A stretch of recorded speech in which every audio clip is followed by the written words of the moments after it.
So, number one, it says factor, and because our a value is 1, we could simply set up this, parenthesis, parenthesis, parenthesis, parenthesis, x, x. That's the setup right there. We could do that because the first term is x squared, and if you were to start distributing, x times x would get you that x squared. So if you had a number out here, you can't do this, right? If the a value were not 1, you can't do this.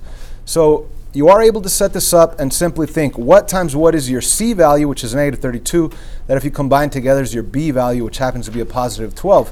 So I always recommend making a list. How could you get negative 32? Well, negative 1 times 32. Just go through 1, 2, 3, 4, and figure it out. Negative 2 times what gives you 32? And if you don't know, get a calculator, divide 32 by 2. That'll give you a 16. Negative 3 doesn't work.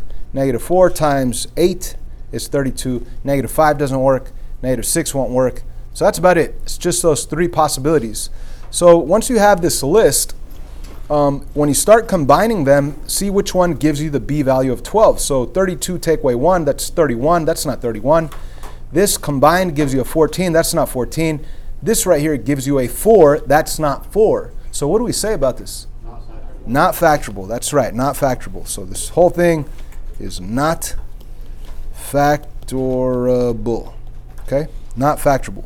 What does that mean? That you're not able to factor it. It just cannot be done. Okay? Now, what if we would have had this guy instead of that guy? In other words, what if this plus would have been a minus? Let me actually move this to the side. We have our list that we had for negative 32, but it's a positive 32 now, so it'd be the same list, but just how are you going to get a positive 32? It's going to be a positive times a positive, or a negative times a negative, right? So which pair of numbers combines together to give us 12, or negative 12? That would be 4 and 8. So we know that 4 and 8 would give us positive 12, but we want it to be a negative 12, so we're going to change both of the signs. Make it a negative 4 times a negative 8. Is everybody with me? Okay, so this one would be factorable. You simply put those two numbers, negative 4 right there and negative 8 right there. Yay? Yeah. Okay, copy this one down. Number 2, and the instructions say factor by grouping. Factor by grouping. Now, if you're copying this down right now, you're probably thinking, wait a minute, we just did that. And yes, we did just do that. But I want you to practice those many, many steps to be able to factor this by grouping, okay? So it's kind of like pretending that your a value is not 1. Right here, a value is 1, so yeah, for sure, you would normally set up the parenthesis, x, x, simply think what times what is 32, that if you combine together is negative 12. But I do not want you to do that. I want you to actually practice that long method. What long method? This guy right here. Wait, not that guy, this guy. Step 1, multiply a times c, right? So I want you to multiply a, which is 1, times c, which is 32, and you're going to get an answer. Step 2, think of the multiples of that answer that combine together to give you the b value. Make a list. Step 3, this is where it gets weird. Take that pair of numbers from step 2 to rewrite the value of b, the middle term, as 2 terms, giving you a total of 4 terms instead of 3 terms. Okay, so let's go through and let's practice doing those multi-steps to factor this. All right, so step 1 would be to multiply a times c. Everybody should write down step 1, write down a times c. And what is a times c? A is 1, c is 32, so 32 is your answer. Okay.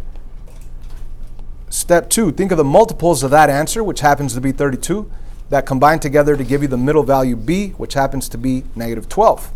So let's make a list. 1 times 32, 2 times 16, 3 doesn't work, 4 times 8, and we said those are all the possible ways of getting 32 besides changing signs. So which pair of numbers combines together to give you the middle value, negative 12? The 4 and the 8 give you 12. So you have the right numbers, you just have the wrong sign. So let's just change the sign on both of those numbers. Make that a negative 4 and a negative 8. Now this is where it gets weird. Step 3 is where it gets weird. That's when you rewrite your trinomial as a polynomial. You're going to write it, these 3 terms become 4 terms by changing this middle value into these 2 values. Okay?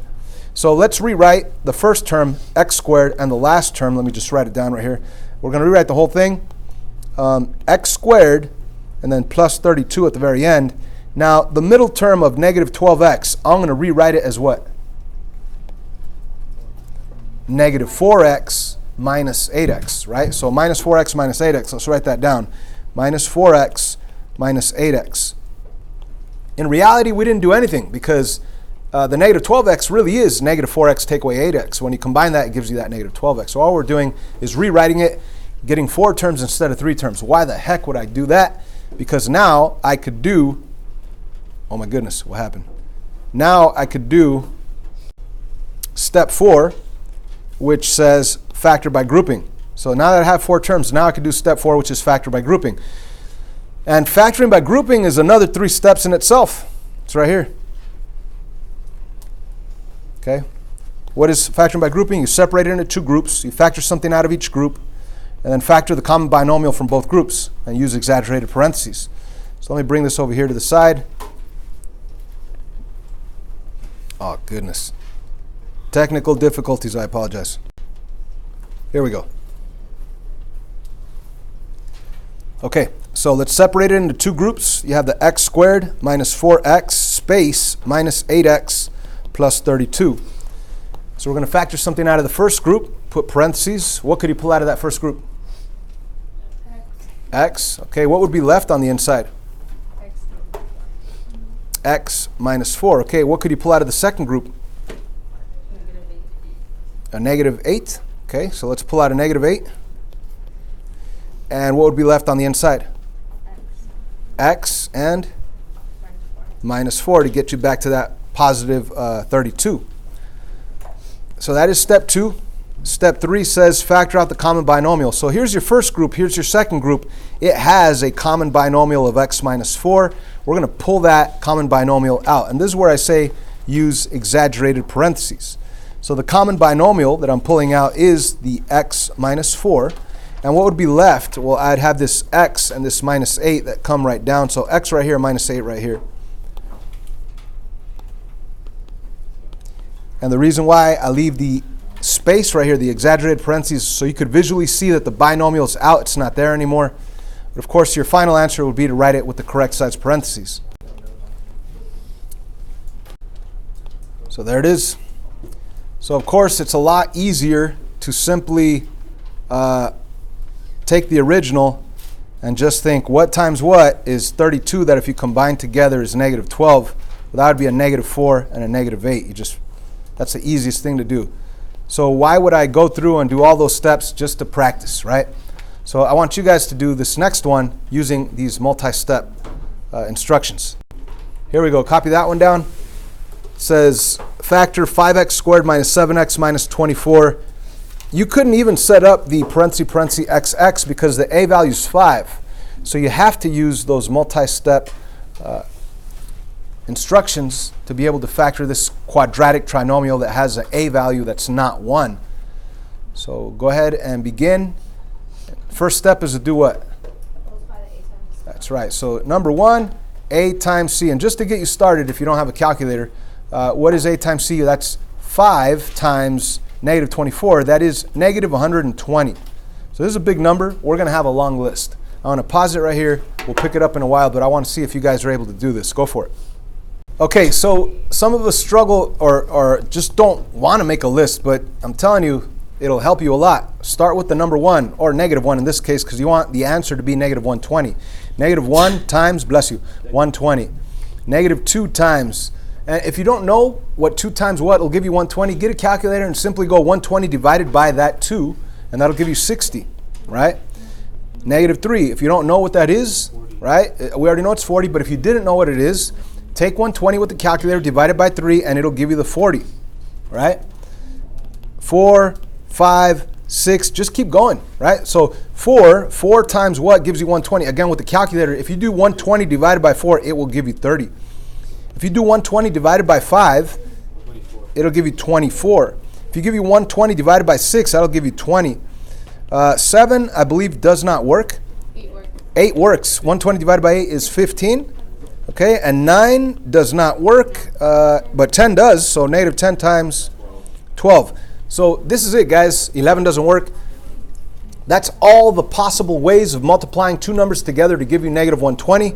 The question now is, which of these pair of numbers combines together to give us the b value of negative 7?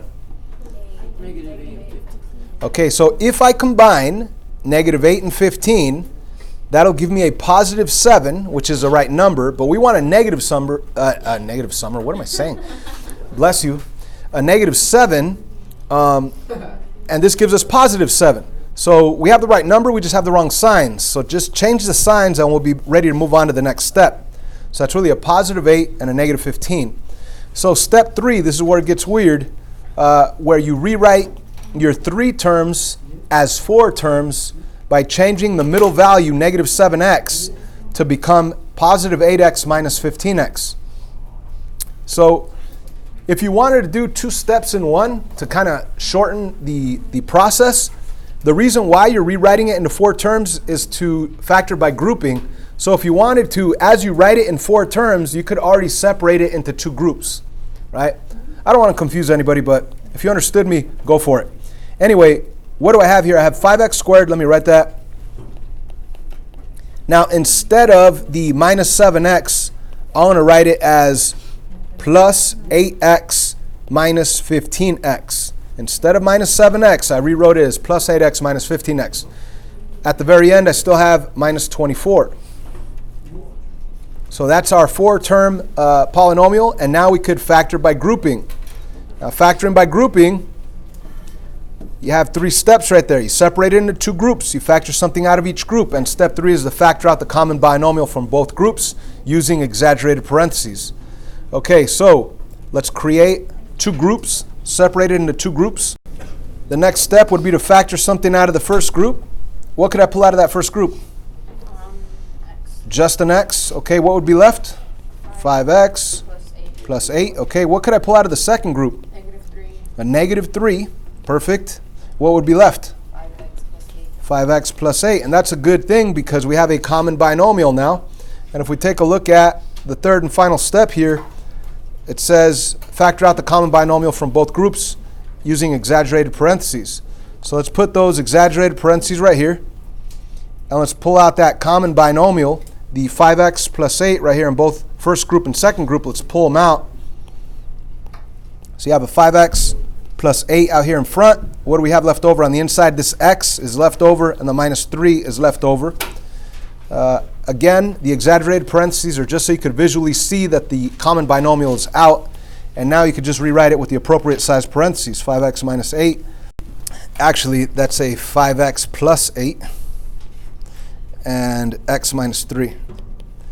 And to check your answer, all you do is distribute and see if it actually gives you what you started with, right? So this is our answer. If we wanted to double check it, we distribute 5x times x.